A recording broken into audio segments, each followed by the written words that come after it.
Halo, bertemu lagi bersama Enden di sini. Kali ini readingan aku adalah bagaimana finansial Anda setelah dilakukan PHK atau dirumahkan ya. Tapi sebelum saya mereading kartu ini, saya akan jelaskan dulu sedikit tentang apa itu PHK. PHK adalah suatu pemutusan hubungan kerja yang terhentinya hak dan kewajiban antara karyawan dan perusahaan. Ya. Dan biasanya ketika perusahaan melakukan PHK, mereka memberikan suatu kompensasi, yaitu uang pesangon. Nah, dengan sisa uang Anda ini, pandai-pandailah mengatur dan menata keuangan pribadi Anda agar apapun situasinya, keuangan Anda tetap stabil. Sebetulnya tidak ada seorang pun yang bekerja ingin di PHK. Tapi kondisi ini memang kadang perlu diambil atau dilakukan demi keberlangsungan kehidupan perusahaan yang lebih stabil. Seperti saat ini situasinya sangat memprihatinkan ya. Dengan adanya pandemi COVID-19, maka marak di sana sini PHK terjadi. Karena faktor kesehatan pun perlu menjadi perhatian kita bersama. Kita doakan saja semoga pandemi cepat berlalu agar ekonomi kembali stabil. Oke, saya rasa sekarang kita kembali ke kartu ya. Nah, di sini kartu sudah saya sapel, saya sudah buat 3 baris. Anda tinggal memilih ya. Seperti biasa, ini sifatnya general, tidak cocok untuk semua orang. Ketika cocok itu untuk kamu, kalau tidak cocok itu bukan untuk kamu.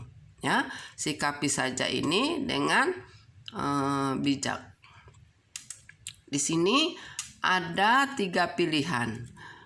Baris pertama berwarna biru, baris kedua berwarna kuning, baris ketiga berwarna ungu ya. Silahkan Anda pilih sesuai dengan hati nurani Anda. 2 menit dari sekarang.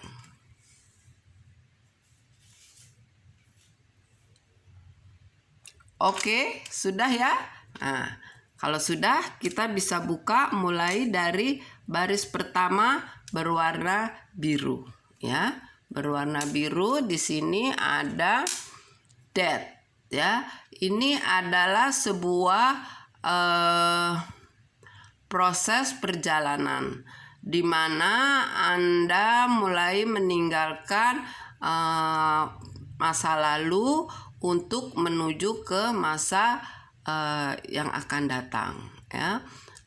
Di mana proses ini terjadi suatu perubahan yang sifatnya positif ya, keuangan Anda ya. Ini death. Kemudian baris kedua adalah kuning. Ya, kuning. Di sini baris kedua.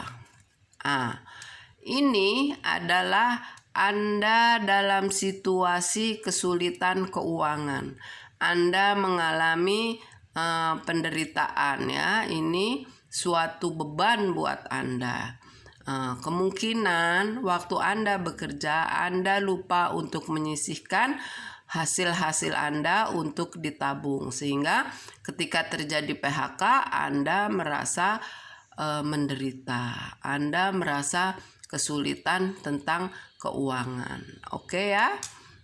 Baris ketiga di sini ada ungu ya, ungu. Ungu.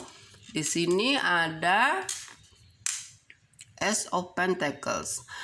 Situasi keuangan Anda sangat terjamin. Anda pandai mengelola keuangan.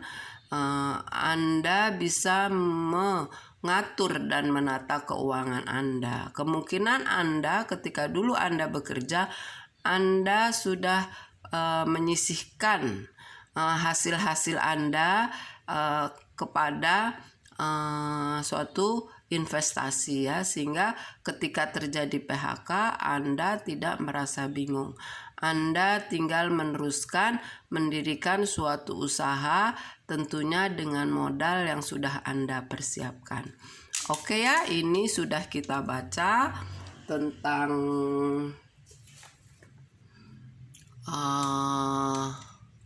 finansial Anda setelah di PHK.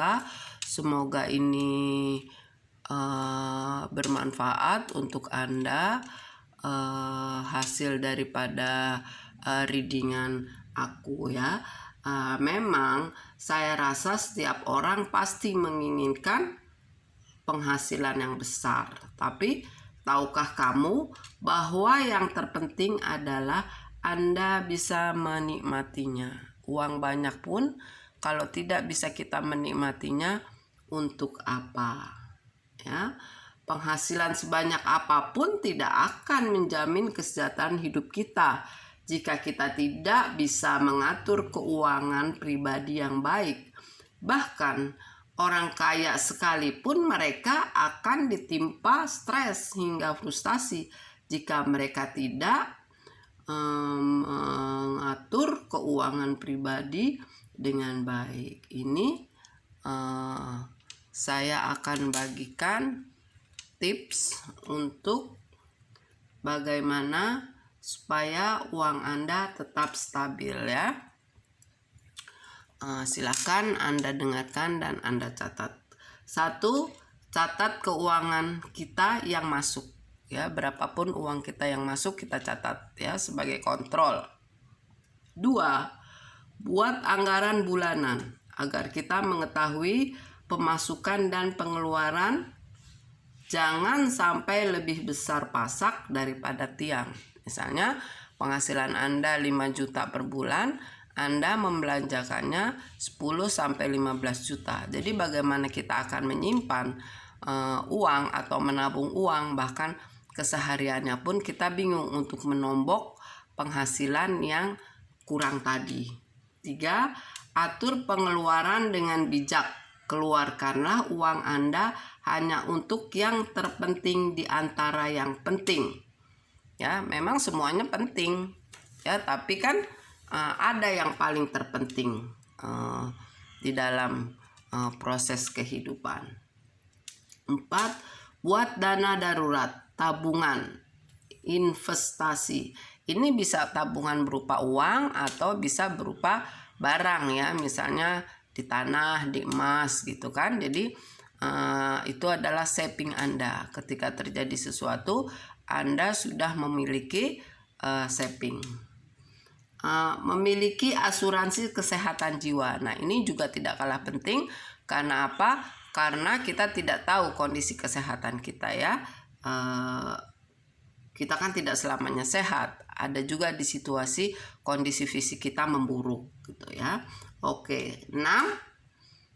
Bayar hutang atau cicilan. Jadi jangan sekali-kali Anda menumpuk hutang, karena kalau hutang itu ditumpuk tidak dicicil maka akan menjerat kepada diri Anda sendiri hutang-hutang itu ya, yang akhirnya Anda nanti tidak bisa membayarnya atau tidak bisa melunasi. Sementara yang namanya hutang itu kan harus kita bayar.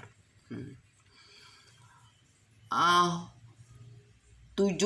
Hindari utang konsumtif. Nah, hutang konsumtif ini kebanyakan orang sekarang kan tidak memperkirakan.